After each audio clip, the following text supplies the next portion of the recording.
Assalamualaikum warahmatullahi wabarakatuh. Pada hari ini kita akan belajar bersama mengenai mata kuliah statistika.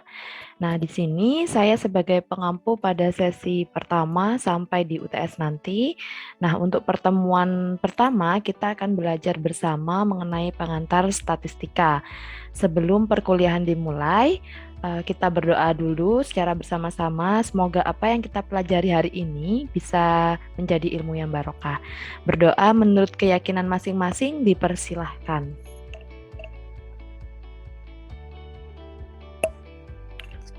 Selesai?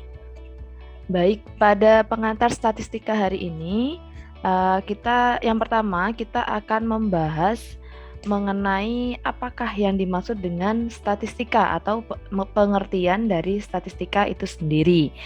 Jadi, statistika itu adalah sekumpulan konsep dan metode. Jadi, statistika itu metodenya ya, yang digunakan untuk mempelajari beberapa hal. Yang pertama adalah pengumpulan data. Nah, pengumpulan data ini berkaitan dengan proses pengambilan sampel apabila objek penelitiannya itu tidak dilakukan untuk semua sampel atau semua populasinya. Nah, teknik sampling ini nanti berkaitan pula dengan proses pengambilan datanya, apakah dengan menggunakan kuesioner, wawancara, ataukah menggunakan eksperimen di laboratorium.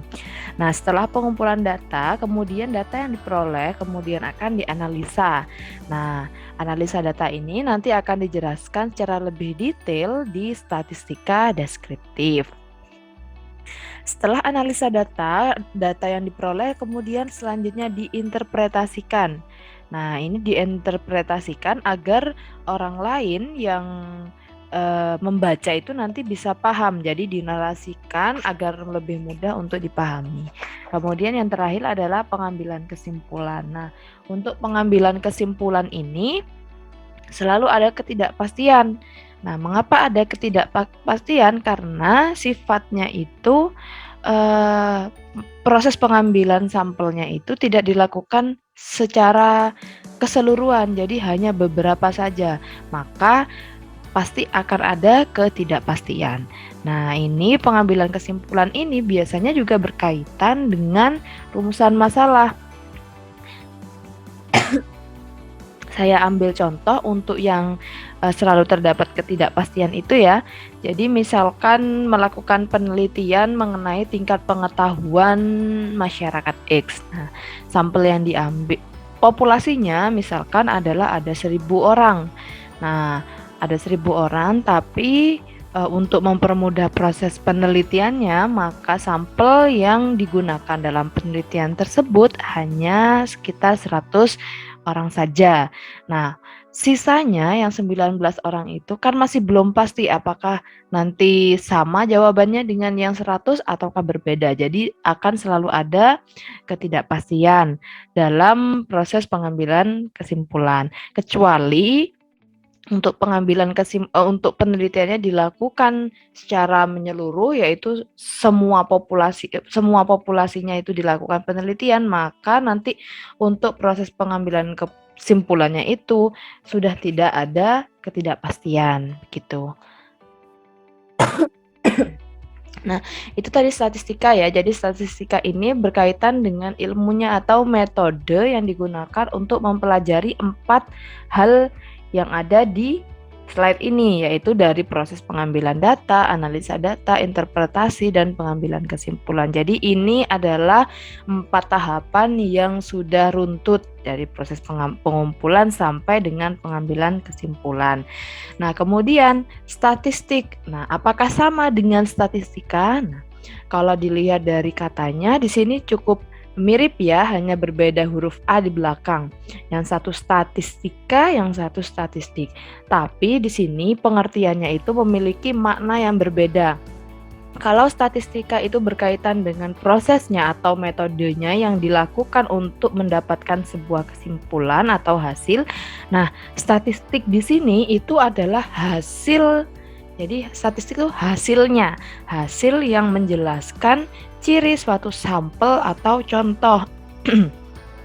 Jadi ini berkaitan dengan tadi ya, kalau yang tadi itu, objek yang kita teliti misalkan kalau keseluruhan diteliti namanya itu, populasi. Tapi kalau yang diteliti hanya sebagian saja itu namanya sampel. Nanti penjelasan ini akan dijelaskan secara lebih detail di pertemuan berikutnya. Nah, sekarang hanya gambaran saja karena berkaitan juga dengan, penjelasan mengenai statistik ini. Nah, statistik itu hasil yang menjelaskan ciri dari suatu sampel atau contoh. Kalau misalkan hasilnya itu adalah dari seluruh populasi atau seluruh sampel atau dinamakan juga dengan populasi, maka itu namanya bukan statistik lagi, tapi dinamakan dengan parameter. Jadi di sini kalau statistik hanya berkaitan dengan sampelnya saja. Jadi hasil dari yang menjelaskan ciri suatu sampel atau contoh. Itu tadi yang membedakan antara statistika dan statistik ya. Kalau statistika saya ulang lagi itu adalah prosesnya, kalau statistik itu adalah hasilnya. Nah, kemudian di sini statistika itu dibagi menjadi dua, ada statistika deskriptif dan ada statistika induktif atau inferensia.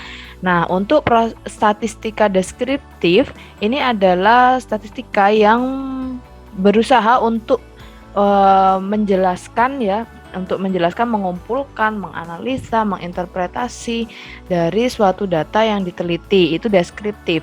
Kemudian kalau induktif di sini, nah di sini induktif. Nah, induktif ini proses ya, statistika yang berkaitan dengan usaha untuk mengambil suatu kesimpulan. Jadi kesimpulannya itu didasarkan pada data-data yang sudah diperoleh dari statistika deskriptif. Jadi kalau ini yang awal-awal ya, kemudian yang ini adalah proses pengambilan kesimpulannya. Nah, di sini pada mata kuliah statistika di sini sebagian besar yang akan dijelaskan pada pertemuan pertama sampai dengan UTS itu adalah yang deskriptif ini. Nah, nanti di pertemuan selanjutnya dengan Ibu Rosida akan dipelajari mengenai proses pengambilan kesimpulan dan cara-caranya. Nah, di sini induktif ini dibagi dua lagi, yaitu parametrik dan non-parametrik. Kalau yang parametrik ini secara garis besar ini berkaitan dengan data-data yang kuantitatif yang bisa dihitung, sedangkan yang non-parametrik ini yang tidak bisa dihitung. Contohnya, kalau yang parametrik itu misalkan tinggi badan seperti itu ya, jadi kan bisa dihitung. Nah, kalau yang non-parametrik misalkan jenis kelamin, misalkan perempuan, laki-laki, nah seperti itu. Nah, ini adalah penjelasan yang lebih detail ya tentang apa itu statistika deskriptif dan apa itu statistika induktif atau inferensial. Nah, selanjutnya adalah fungsi dari statistika. Yang pertama adalah untuk penentuan besar sampel. Nah, biasanya ini digunakan dengan menggunakan rumus ya. Bisa pakai Slovin, bisa juga menggunakan dengan Lameshow.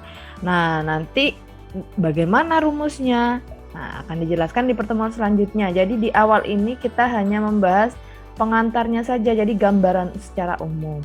Kemudian yang kedua juga bisa digunakan untuk validitas dan reliabilitas alat pengumpul data. Nah, misalkan akan melakukan penelitian menggunakan kuesioner di daerah X, maka pertanyaan atau soal yang ada di kuesioner tersebut sebelum dibagikan kepada responden penelitian, maka harus divalidasi dan harus valid dan reliable soal-soal yang akan dibagikan kepada responden penelitian. Jadi bisa menggunakan statistika. Kemudian fungsi selanjutnya adalah membaca data yang telah terkumpul sehingga dapat mengambil keputusan yang tepat, dan yang selanjutnya membantu menentukan adanya perbedaan antar kelompok atas objek yang diteliti. Ini misalkan melakukan suatu penelitian mengenai pengaruh penambahan asam terhadap kandungan senyawa X, misalkan begitu. Nah, nanti bisa dicek di sini apakah penambahan asam tersebut memberikan efek yang signifikan atau tidak. Nah, ini bisa dicek juga dengan menggunakan statistika. Kemudian bisa digunakan juga dengan fungsinya yaitu dasar evaluasi kerja atau kepuasan pelanggan. Dan yang terakhir, sebenarnya ada banyak sekali ya fungsinya, tapi ini saya ambil beberapa saja. Nah, fungsi yang terakhir pada pembahasan kali ini adalah membantu dalam melakukan prediksi. Nah, atau untuk waktu yang akan datang. Nah, ini adalah beberapa fungsi dari statistika. Selanjutnya, ini istilah-istilah dalam statistika. Ada data. Nah, data itu adalah ukuran dari suatu nilai. Nah, namanya data. Tadi kita sudah sempat menyebutkan ya apa data tentang data-data. Nah, sekarang data itu adalah ukuran dari suatu nilai. Nah, data itu adalah bentuk jamaknya. Kalau bentuk tunggalnya itu dinamakan dengan datum ini ya. Nah, kalau informasi, jadi itu data yang sudah diolah atau data yang sudah diproses itu dinamakan dengan informasi. Nah, ini tadi statistik ya. Statistik itu adalah rekapitulasi dari fakta yang berbentuk angka disusun dalam bentuk tabel atau diagram. Jadi ini statistik itu adalah hasil yang atau hasil karakteristik dari suatu sampel. Nah, ini beberapa istilahnya. Kemudian di sini tujuan dari pengumpulan data. Nah, mengapa data itu harus dikumpulkan? Nah, yang pertama untuk memperoleh gambaran dari suatu keadaan. Tujuannya adalah ini. Kemudian yang kedua itu untuk dasar dari pengambilan keputusan. Jadi harus ada data dulu baru nanti bisa diolah untuk kemudian selanjutnya diambil suatu keputusan. Kemudian, syarat data yang baik. Nah, data yang baik itu ada beberapa kriteria ya. Yang pertama adalah objektif. Nah, maksudnya ini, yang pertama adalah objektif. Jadi objektif itu maksudnya data tersebut harus sesuai dengan keadaan yang sebenarnya. Nah, itu objektif. Kemudian yang kedua, harus representatif. Nah, representatif berarti datanya itu harus mewakili keseluruhan dari objeknya, begitu. Itu harus representatif ya. Misalkan di sini sampelnya itu adalah X ya. Nah, kemudian misalkan populasinya adalah 100. Nah, kemudian sampel yang diambil itu 80. Nah, 80 itu sifatnya, ciri-cirinya harus mewakili, jadi harus mewakili dari 100 tersebut.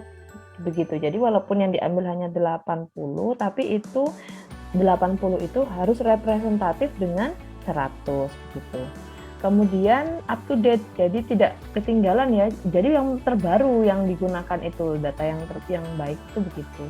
Kemudian dan yang terakhir itu relevan dengan masalah yang akan dipecahkan. Nah, selanjutnya sumber data.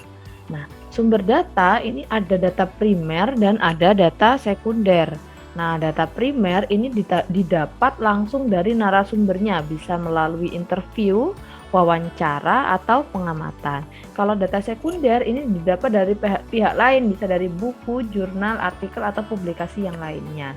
Nah, misalkan di sini penelitiannya dilakukan di suatu rumah sakit dan menggunakan resep ya. Nah, itu berarti sumber datanya adalah sumber data sekunder gitu. Tetapi kalau misalkan melakukan penelitian mengenai tingkat pengetahuan masyarakat di daerah X, nah kemudian membagikan kuesioner, nah itu berarti sumber datanya adalah sumber data primer, gitu ya. Kemudian di sini data itu dibagi, ada data kualitatif dan ada data kuantitatif. Nah, data kualitatif itu dinyatakan dalam bentuk angka. Kualitatif, saya ulang lagi ya. Data kualitatif itu adalah data yang dinyatakan dalam bentuk bukan angka. Nah, ini dalam bentuk bukan angka ya. Kalau data kuantitatif itu dinyatakan dalam bentuk angka. Contohnya di sini lama bekerja, jumlah gaji, usia, nah IPK itu termasuk ke dalam data kuantitatif karena ada angkanya. Kemudian ini ya, ini kualitatif, ini kuantitatif. Kemudian kualitatif, data kualitatif itu dibagi lagi. Ada yang dinamakan dengan nominal, ada yang dinamakan dengan ordinal. Kalau kuantitatif itu ada interval dan ada juga rasio. Nah, kita bahas satu persatu di sini. Yang pertama adalah data nominal. Nah, data nominal itu adalah data yang tidak ada tingkatannya. Ini termasuk dalam yang pink ini termasuk ke dalam data kualitatif ya. Yang hijau ini termasuk ke dalam data kuantitatif. Nah, data kualitatif khususnya nominal itu adalah data yang tidak ada tingkatannya, tidak ada tingkatannya. Jadi semua data dianggap sama. Misalkan di sini adalah jenis kelamin perempuan, laki-laki. Nah, itu kan tidak ada tingkatannya. Jadi ini dinamakan data nominal. Misalkan kalau dikaitkan dengan penelitian di sini untuk tugas akhir ya, misalkan senyawa X penelitiannya itu mengenai kandungan boraks dalam bakso, misalkan begitu. Nah, hasilnya kan ada atau tidak. Nah, begitu ya. Nah, maka hasil yang diperoleh tersebut itu termasuk ke dalam data nominal. Apakah ada kandungan boraks atau tidak ada kandungan boraks, itu berarti termasuk ke dalam data nominal. Nah, selanjutnya data ordinal. Nah, data ordinal ini adalah data kualitatif yang ada tingkatannya. Misalkan kepuasan kerja ya, ada yang puas, sangat puas, tidak puas, cukup, kurang sekali. Nah, itu termasuk ke dalam data ordinal. Nah, kalau dikaitkan juga dengan penelitian nanti, contohnya misalkan tingkat pengetahuan masyarakat ya, tingkat pengetahuan masyarakat itu kan tingkatannya ada yang sangat baik, sangat baik, baik, cukup, kurang. Nah, itu ada rentangnya gitu ya. Nah, tingkatannya itu berarti misalkan dalam kategori baik. Nah, ini termasuk ke dalam data ordinal. Kemudian data interval di sini. Data interval itu data bertingkat dan dapat dikuantitatifkan tetapi tidak mengenal nilai 0. Contohnya adalah di sini IPK. Misalkan IPK itu 3,5. Nah, angka nolnya di belakang itu kan tidak berkaitan, tidak ini ya, tidak dihitung maksudnya ya, karena di belakang koma. 3,4 dengan 3,40. Nah, itu nilainya sama. Jadi itu termasuk ke dalam data interval. Kemudian ada data rasio. Nah, di sini data rasio itu data yang bersifat angka sesungguhnya. Jadi memiliki angka 0 yang sesungguhnya. Jadi angka 0-nya itu dihitung. Misalkan gaji 1 juta dengan 10 juta. Itu memiliki nilai yang sangat berbeda secara signifikan. Padahal hanya berbeda angka 0 di belakang, tapi angka 0-nya itu dianggap. Jadi di sini rasio itu angka 0-nya itu memiliki makna yang sesungguhnya, jumlah buku dan yang lain-lain. Nah, ini contohnya, contoh untuk data rasio ini misalkan ya, kalau saya ambil contoh di penelitian untuk seorang mahasiswa itu misalkan mengukur nilai RF atau nilai RF dari suatu sampel, begitu ya. Suatu sampel apakah itu mengandung boraks atau tidak, tapi dengan menggunakan KLT, metode KLT. Nanti ini akan dijelaskan ya di fitokimia kalau tidak salah. Nah, contohnya seperti itu. Kemudian dicek, nah, dibandingkan. Nah, itu termasuk ke dalam data rasio begitu. Nah, itu tadi penjelasan untuk materi hari ini. Jadi untuk minggu depan kita akan belajar mengenai populasi dan sampel. Nah, hari ini sebagai pengantar saja saya jelaskan sampai di tentang penjelasan terkait dengan data. Semoga bermanfaat dan selamat belajar. Saya akhiri. Wassalamualaikum warahmatullahi wabarakatuh.